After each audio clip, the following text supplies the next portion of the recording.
If you guys enjoy what I do, be sure to hit that like button and subscribe. It really helps the channel and it's free and easy to do. Before we get started with today's video, I have an announcement to make. After years of telling other people's stories, I finally released one of my own. My novel Eternal Reign is available now in both ebook and paperback format for those of you who are like me and prefer to collect physical media. You can grab a copy right now on Amazon through the link in the description of this video. And now back to our regularly scheduled program. In Tuliyollal, the Warrior of Light runs into a man named Zeycihan, who has been wandering around the city looking for her for quite some time. He has some very important work that he's doing, and you're the only person who can help him with it because of course you are. He's a professor of archaeology at the Studium in Charlian, and he was invited to Tyrol by its former ruler to oversee a few archaeological expeditions around the continent. He'd heard that you had been wandering around the New World, and he figured that you would be the perfect person to help him uncover more of Tyrol's history. He doesn't plan on having you wander around to random places though, since he already has somewhere in mind out in the wilds of Tyrol. He discovered some ruins out in Shalani that hadn't been explored in over 1,000 years, but they weren't exactly safe. He'd hired some mercenaries to keep him alive while he explored the place, and by the time they were halfway through, they realized that the best way to stay alive was to get out of there as fast as possible, and they still nearly died. While the last trip there didn't exactly go well, Zeycihan is pretty sure that it won't be hard for you to make it through the place. Since exploring new places is one of the Warrior of Light's favorite pastimes, she's fine with taking on the job, so she heads into the place that Zeycihan calls the Tender Valley.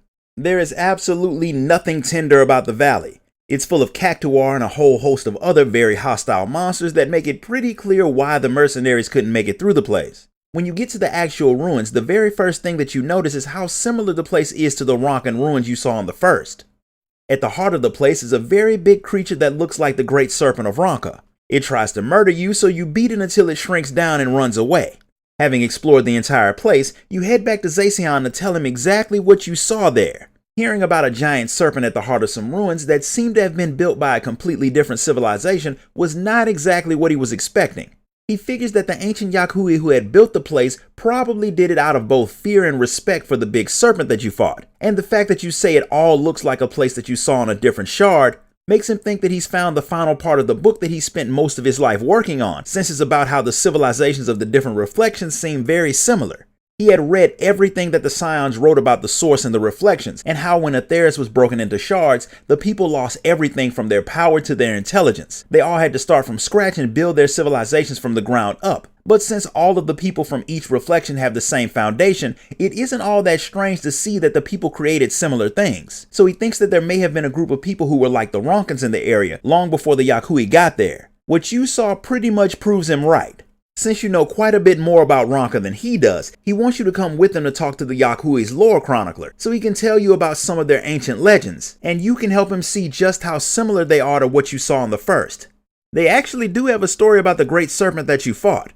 A very long time ago, some Yok Huy went into the valley and found an old temple. The people who had owned it were long dead and no one knew what it had been built for. But while they were inside, they saw a great serpent sleeping. The Yok Huy think that the serpents are divine creatures that rule the boundary between worlds, and since they found one there, they thought it would be a good idea to build an altar around it and pray to it. Years later, their people were plagued by disease, and even though they prayed to the serpent for help, it didn't answer them. Eventually, the Yok Huy decided to leave the area since so many of their people had died, all while the great serpent stayed asleep. The fact that it slept through all of that but decided to wake up now is the real mystery, but since it woke up for you, the chronicler thinks that you might be lucky enough to get blessed by the thing. What Zeycihan is really curious to find out is if the similarities between what the Yok Huy found on the source and the Ronkan architecture on the first is the result of something as simple as similarities between the builders, or could these ancient people have actually found a way to travel to, or at least communicate between the shards? If they did, that will probably be something that Ishtola will be figuring out how to do in the not too distant future, since she still really wants to figure out how to get back to the first. Nostalgia, the person, not the feeling, has been looking for the Warrior of Light because something very bad has happened, and there's not much time to deal with it. A rift is opened up in living memory, and there's no telling what will happen if it's not taken care of.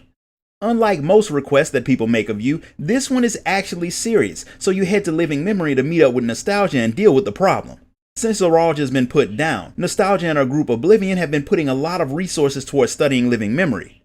They've built some remote control sentries that they can pilot from the safety of their own office, which means the only person who is actually going to be in danger during this little adventure is you. While she was surveying one of the areas, she had run into one of the Endless. He had given her a tour of the place, and that was when they had found the rift. The Endless had been standing watch over the thing, so the two of you head off to meet him. The Warrior of Light and the Endless known as Constancy have already met, so the introductions can be skipped. He's also not mad about the fact that you sent his queen off to the upper room, since he would have preferred to die than get immortality the way that Sphene had been trying to give it to them. He's not sure why he hasn't vanished like the rest of the Endless though, but he's glad that bit of weirdness let him find the rift before he vanished. The rift leads to a lost district of living memory. While the place is currently only made up of 4 districts, there used to be quite a few more of them, but when someone tried to make a bridge between their world and another one, a few of the districts vanished.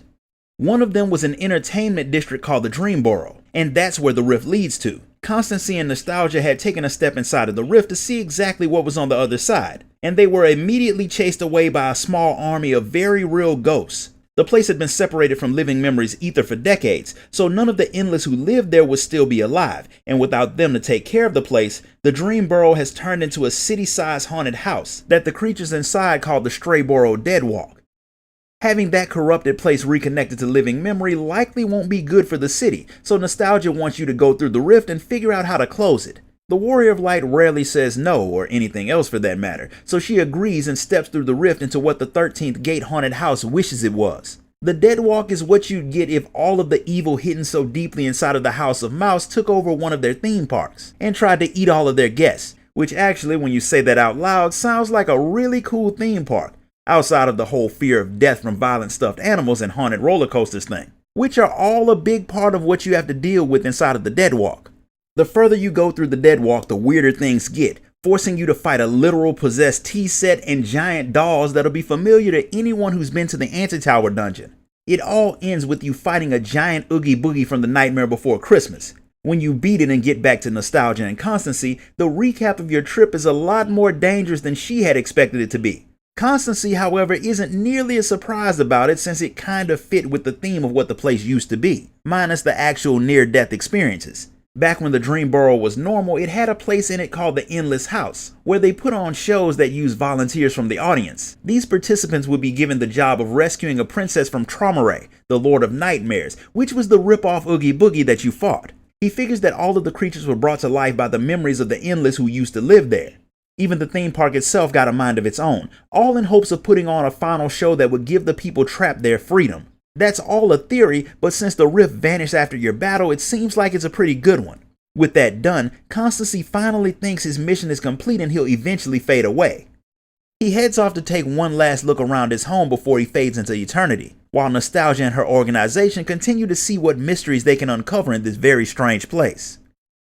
This concludes the story of the Strayborough Deadwalk. If you enjoyed this video, be sure to like it, comment, share, and subscribe. Grab a copy of my novel on your way out, and I'll see you all next time.